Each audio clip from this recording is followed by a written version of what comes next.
कई दिनों से सोच रही थी कि एसबीआई बैंक में अपने पति के साथ ज्वाइंट अकाउंट खोलूं। सर्दियों की छुट्टियां चल रही थी। सोचा आज कैसे भी करके यह काम कर लिया जाए। मैं अपनी दोनों बेटियों को लेकर सुबह 12 बजे तक बैंक पहुंच गई। बैंक में काफ़ी भीड़ थी। समझ में नहीं आ रहा था कि किससे मिलना चाहिए। मैं सिक्योरिटी से पूछ ही रही थी कि उतने में 70 से 75 साल की एक वृद्धा मेरे सामने आकर मुझे इशारे में छोटी डायरी नुमा किताब दिखाने लगी। मैं हैरान थी। दुबली पतली सी उसकी काया, चेहरे पर झुर्रियाँ साफ नजर आ रही थी। आंखों पर जो चश्मा था उसे नाक के ऊपरी भाग के मध्य में कपड़े से बांधकर जोड़ा गया था।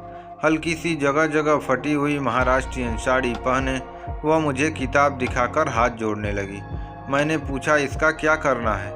उसने अपने कान पर हाथ रखकर इशारों में कहा, सुनाई नहीं देता है। मैं गड़बड़ गड़बड़ से उसकी किताब हाथों में ली और उसे खोलकर देखा। वह बैंक का पासबुक था। उसमें एक फॉर्म रखा हुआ था। मेरी समझ में कुछ नहीं आया, करना क्या है। मैंने उसे इशारा करके पूछा, क्या करना है? उत्तर में उसने फिर से हाथ जोड़े। मैंने फिर एक बार समझने की कोशिश की, पर शायद मेरा पूरा ध्यान अपने काम की ओर था।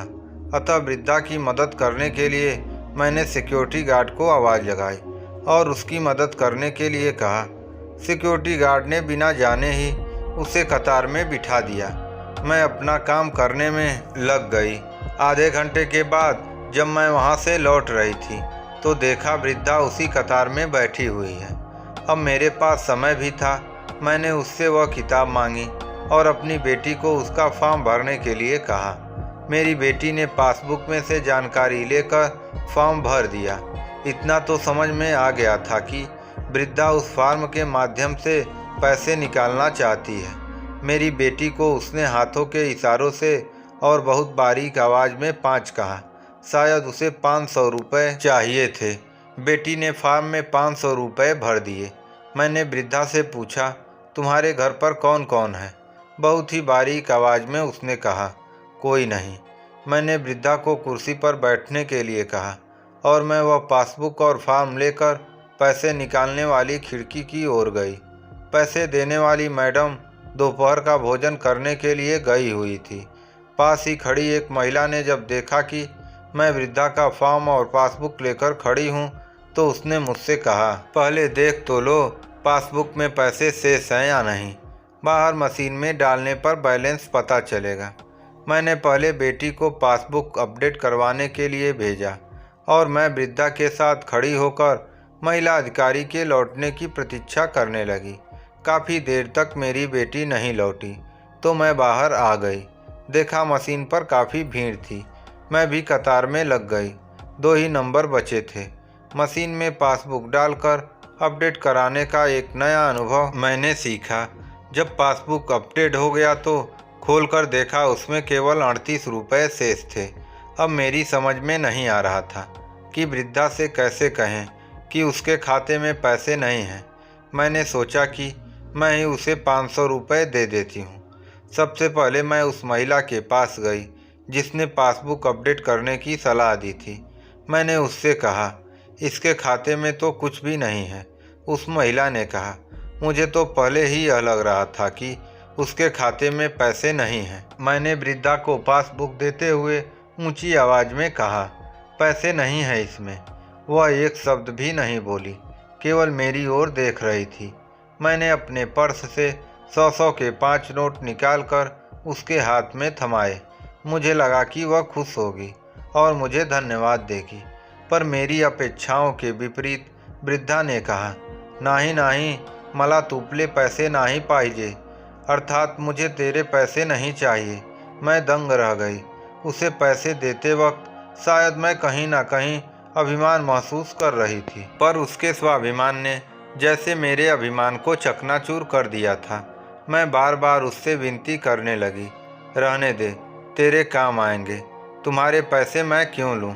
यह कहकर वृद्धा ने मेरे पैसे जमीन पर फेंक दिए। आसपास के सभी लोग देखने लगे। मैंने चुपचाप अपने पैसे उठाए और बैंक के बाहर आ गई। वृद्धा वहां से लाठी टेकते जा रही थी। मैंने उससे फिर एक बार विनती की, उसने कहा, नहीं नहीं, उधर एक खड्डा है, वहाँ मुझे मेरी पगार मिलेगी। मुझे अपने रवैये पर बहुत पछतावा होने लगा। मेरे मन में द्वंद्व चल रहा था। काश मैंने उसे उसके पगार के पैसे कहकर दिए होते तो वह अवश्य लेती। वृद्धा का तो कोई नहीं है, कहाँ जाएगी वह। मैंने उसे क्यों बताया कि उसके खाते में पैसे नहीं हैं। कहीं मुझे उस पर एहसान तो नहीं जताना था। यह एक अच्छा चांटा था मेरा गर्व चूर करने का। मेरा मन विचलित था, जाने किस बात से पता नहीं। वृद्धा ने मेरी मदद ठुकराई या फिर मैं वृद्धा के लिए कुछ नहीं कर पा रही हूँ, कुछ समझ में नहीं आ रहा था। यह एक सच्ची करुणा थी।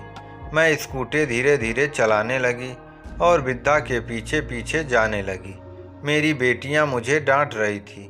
वे कह रही थी, मम्मी कहीं वृद्धा कुछ और ना समझ ले, पर फिर भी मैंने नहीं सुना।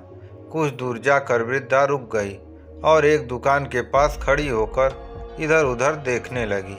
मैं फिर स्कूटी उसके निकट ले गई तो उसने मुझसे कहा, पिछली बार उसे यहीं से पगार के पैसे मिले थे, वहाँ एक लड़का खड़ा था। मैंने उससे पूछा, क्या यहाँ कोई बैंक है जो निराधार के पैसे देता है?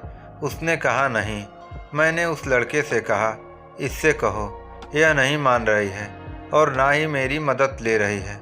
उस लड़के ने उससे ऊंची आवाज़ में कहा, एथे बैंक नाही आजी, ते मदद करत आहे तर घे ना। मैंने डरते डरते अपनी बेटी के हाथ में 100 रुपये दिए और कहा, देकर देख लेती है क्या? मेरी बेटी ने निकट जाकर कहा, इतने तो रख लो, रिक्शे के लिए काम आएंगे। आखिर में उसने ये 100 रुपये रख लिए और मैं तुरंत वहाँ से निकल गई। पर यह पछतावा रहा कि उसे तो 500 रुपये चाहिए थे, पर मैं उसकी मदद नहीं कर पाई। इस कहानी से हमें यह शिक्षा मिलती है कि कठिन परिस्थितियों में भी कुछ लोग अपना स्वाभिमान नहीं खोने देते। हम नतमस्तक हैं उस वृद्धा की ईमानदारी एवं स्वाभिमान पर। आपको यह कहानी कैसी लगी?